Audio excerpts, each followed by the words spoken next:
किसी गांव के एक कुएं में कुछ मेंढक रहते थे। उस मेंढकों के राजा का नाम गंगादत्त था। लेकिन गंगादत्त की उनके कुछ रिश्तेदारों से बनती नहीं थी, क्योंकि वो लोग गंगादत्त के साथ ठीक से व्यवहार नहीं करते थे। एक दिन गंगादत्त ने अपनी पत्नी से कहा कि वो उन सभी को देख लेगा जो अपने राजा की इज्जत नहीं करते। इस बात पर गंगादत्त की पत्नी ने गंगादत्त को समझाते हुए कहा कि उन लोगों को सबक सिखाने के चक्कर में आप कहीं अपने आप के लिए तकलीफ खड़ी ना कर दें। लेकिन गंगादत्त ने अपनी पत्नी की बात नहीं सुनी। वो कुएं से पानी निकालने के सरखे पर कूद कूद के कुएं से बाहर आया। कुएं से बाहर आते ही उसने देखा कि प्रियदर्शन नाम का एक सांप अपने बिल के अंदर जा रहा था। गंगादत्त ने सोचा कि वो इस सांप को दावत पर बुलाएगा और उससे कहेगा कि वो उनको तंग करने वाले रिश्तेदारों को खा जाए। गंगादत्त सांप के बिल के पास गया और उसे बाहर आने को आवाज लगाई। पहले तो प्रियदर्शन ने सोचा कि ना तो ये आवाज किसी सांप की है और ना ही उसका कोई दोस्त है, तो पक्का वो सपेरा होना चाहिए।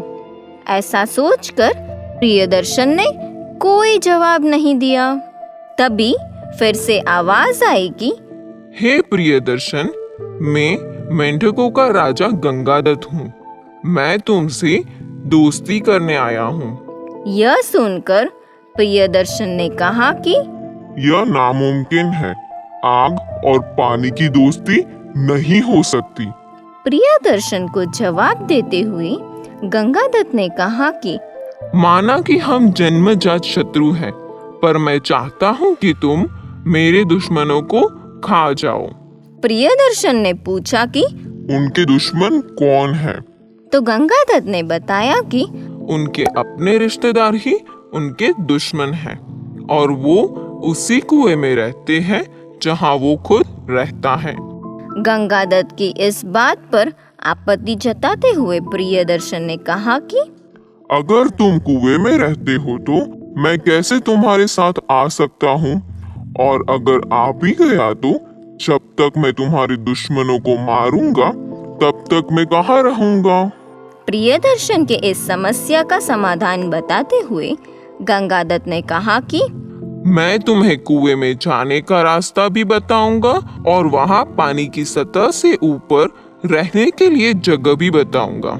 थोड़ी देर तक प्रियदर्शन ने सोचा कि वो बुढ़ा हो चुका है और अब चूहे पकड़ना भी मुश्किल होता है, तो अब उसे गंगादत्त का न्योता मान लेना चाहिए। इतना सोचकर वो गंगादत्त के साथ जाने के लिए तैयार हुआ। लेकिन गंगादत्त ने शर्त रखी कि वो सिर्फ उसके दुश्मनों को खाएगा और गंगादत्त और उसके परिवार को नहीं खाएगा। फिर गंगादत्त प्रियदर्शन को अपने साथ कुएं में ले गया। कुएं में रहने के लिए उसे एक बिल भी दिखाया और गंगादत्त ने उसे उनके दुश्मन मेंढक भी बताए। यह सब करके गंगादत्त खुश था कि अब उनके सारे दुश्मन एक एक करके खत्म हो जाएंगे और कुछ दिनों में प्रियदर्शन सभी मेंढकों को खा गया। अब वहाँ गंगादत्त के परिवार और उनके कुछ दोस्तों के अलावा कोई भी नहीं था। तो गंगादत्त ने प्रियदर्शन को बताया कि अब वो जमीन पर अपने बिल में जा सकता है। तो प्रियदर्शन ने कहा कि अब तो वो बिल किसी और सांप ने हथिया लिया होगा, इसलिए मुझे यहाँ रहना ही होगा और तुम मुझे यहाँ ले आए हो, इसलिए तुम्हें ही मेरे खुराक का बंदोबस्त करना पड़ेगा। तुम्हें तुम्हारे दोस्त या फिर परिवार में से मुझे हर रोज एक मेंढक खाने देना होगा। अगर तुमने ऐसा नहीं किया तो मैं सबको एक साथ खा जाऊंगा।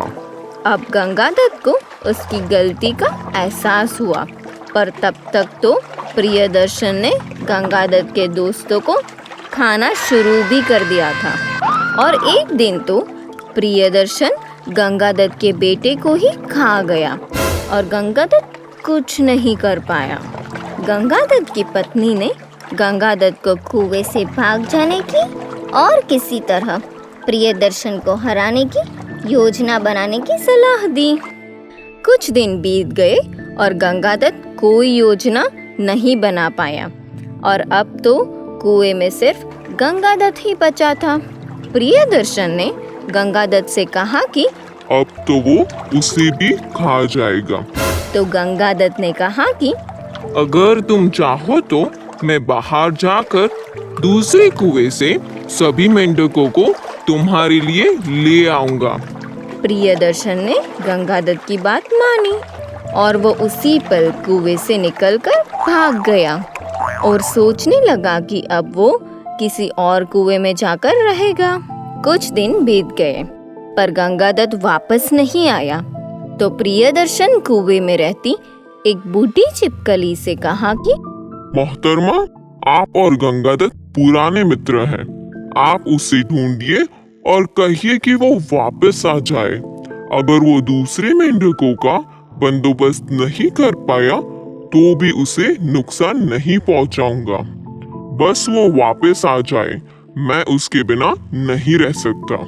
अपने पड़ोस के सभी कुएं देखने के बाद छिपकली को गंगादत्त मिल गया और उसने गंगादत्त को बताया कि उसका दोस्त प्रियदर्शन आतुरता से उसके आने का इंतजार कर रहा है। तभी गंगादत्त ने कहा कि एक मेंढक किसी भूखे सांप का भरोसा नहीं कर सकता। मुझे मेरी सजा और सबक दोनों मिल गए हैं। इस कहानी से हमें यह सीख मिलती है कि अपने कितने भी तंग कर ले पर वो पराये जितने जालिम कभी नहीं हो सकते।